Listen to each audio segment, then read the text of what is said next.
Ini hidden gem gak sih? Underrated aja lah ini mah. Tapi setuju kan kalau ini semenarik itu? Gimana ya? Langsung aja kali ya kita bahas.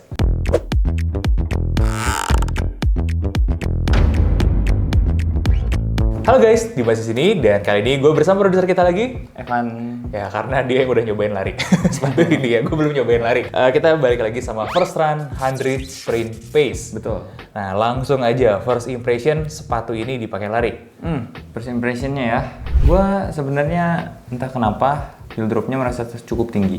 Tapi dia lebih banyak ke ini sih absorption daripada ke ininya Daripada pantulannya. pantulannya ya, Iya, kalau gua bones-nya. rasa seperti itu sih. Even ada karbonnya ya, tapi ya karbonnya cuma setengah sih kelihatannya. Kalau dilihat dari dalam gitu. Terus kalau misalnya uppernya ini ya gimana ya, bisa dibilang panas lah ya. Tapi kalau misalnya lu lari pagi-pakai ini enak sih.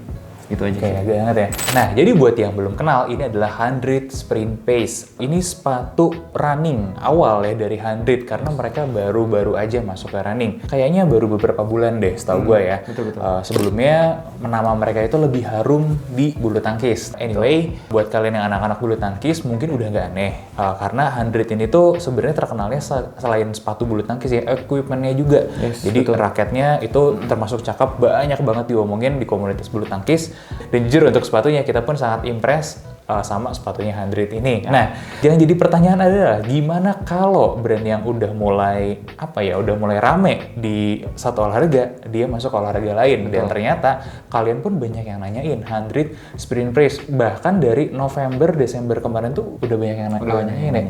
Karena make sense sih harganya ya, cuman 500-an something, 500 Ya, 500 lebih dikit lah. Itulah ya. Kalau dari segi perspektif gue ya, gue belum coba lari. Nah, gue mau membahas dari segi materialnya dulu. Nanti kita bahas lebih dalam kok. Selling point yang unik menurut gue adalah pakai bahan knit di sini ya daripada mesh. Nah, di mana bahan knit itu termasuk yang cukup premium, lebih mahal lah daripada bahan mesh, dan mereka untuk entry sepatunya udah berani pakai bahan kayak gini.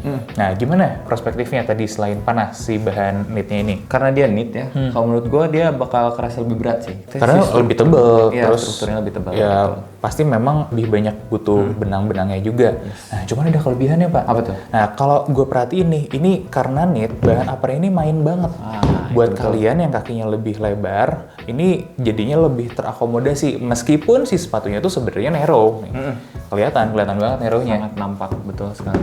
Ya, ini juga gua di size 43 ya, jadi emang wajar sih fitnya bagus di gua gitu. Cuma karena materialnya ini yang strukturnya lebih tebal, udah akhirnya kerasanya lebih berat gitu aja sih.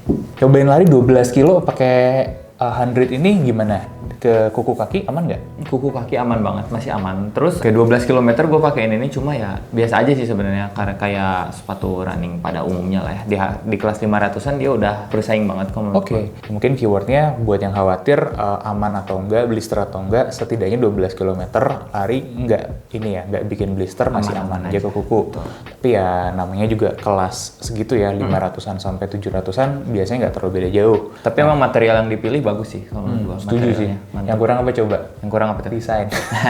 Ini Andit kayaknya harus nge-hire desainer baru deh. Tapi kalau gue lihat-lihat ini gue tuh lebih keinget ini sih kalau dia Pegasus gitu, Nike Pegasus. Siluet Pegasus ya.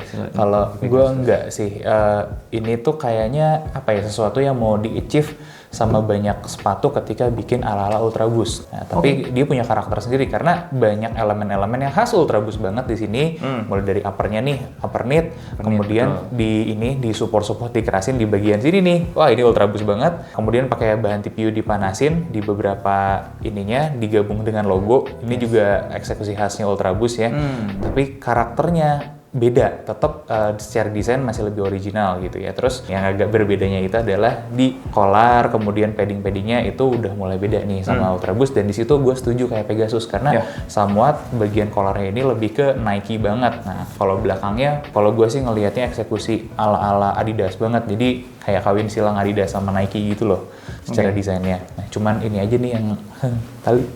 Tali kenapa harus pakai ini? Nah, iya setuju nih, di lacingnya agak ini ya, agak apa ya, agak bisa jadi masalah sih. Kadang kalau misalnya bisa kemungkinan banget lepas sendiri, ditambah nggak ada runner's knot-nya. Oh iya, kenapa nggak ada runner's knot ya? Padahal Itu. udah bisa banget dipakai running. Ini udah proper ya buat daily proper trainer, banget. udah proper banget. Nah, next nih, hal yang menarik lagi adalah midsole-nya. Ya sama kayak tadi ya, asosiasi Ultra Boost nggak bisa kita hilangkan dengan lihat ada material kayak gini. Tapi apakah ini boost? Enggak. Kayak yang Evan bilang tadi, gue setuju sih untuk meredam karena gue baru cobain buat jalan.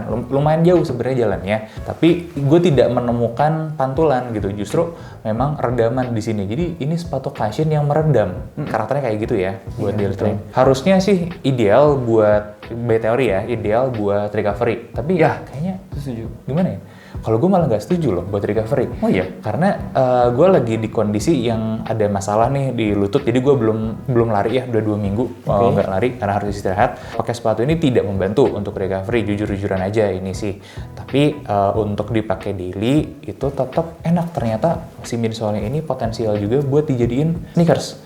Meskipun heel dropnya agak tinggi gitu ya. Tinggi kemungkinan ya. Terus kalau menurut lu stabil gak sih dia? Iya, ini dia nih. Oke. Stabilnya bagus. Karena apa? Dia support di sininya nih yang kerasa banget. Jadi untuk jalan-jalan jauh gitu ya, apalagi kalian yang punya high mobility ankle, ini bisa jadi alternatif. Terus ada ini nih, ini Mizuno banget ya. Keluar dari sini. Baru kemarin ya. Mizuno Betul. ada platnya, jadi yang bikin stabilnya ya plat-platnya itu. Gue nggak tahu apakah ini karbon beneran atau plastik ya, tapi sepertinya sih kalau dari karakternya bukan karbon. Gue lebih ngerasa ini plastik deh. Kalau dilihat sih ini karbon sih kalau gue ya. Coba kita lihat aja nanti kita bedah bakal aja ya. Betul. Apalagi ya, outsole standar aja sih, gue nggak merasa spesial. Dia gripnya oke, sangat acceptable banget, maksudnya tidak luar biasa. Kalau standar kita luar biasa mungkin Continental gitu ya, Vibram gitu kan. Kalau ini termasuk yang ya standar baik, nggak buruk, tapi sudah sangat cukup untuk kebutuhan hari-hari. Jadi gimana nih first run-nya?